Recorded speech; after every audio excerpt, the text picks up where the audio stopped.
Bwana sifiwe sana. Ariko idini niribiyeme ba. Bababwiye ngo bavuze igisirimba mpaka tutavye igisirimba uko si igisirimba. Uko turi mu gisirimba gikomeye. Kigeze kure. Hari imirimo Imana yakoze.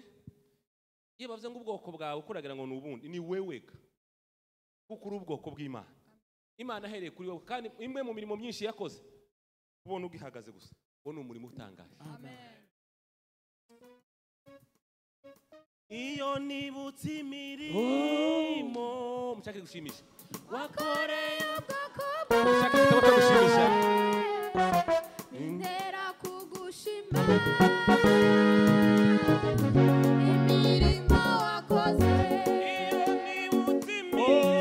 iyo nibutse imirimo wakoreye ubwoko bwawe intera kugushima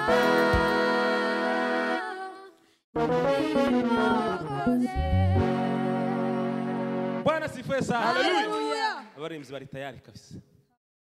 Tugenda ibitero nkabinga sinzi uko tubishobora byose. Indirimbo ya 16. Rayizi cyane. Aba Yesu bishimira izina rye gisa. Ribamara umubabaro ikabatinyura. Kuvuga ngo iri hanze hari imibabaro. Ko mvuze mu buzima bwa minshi yose siko kubabara. Ariko kandi unajaribu njiyani.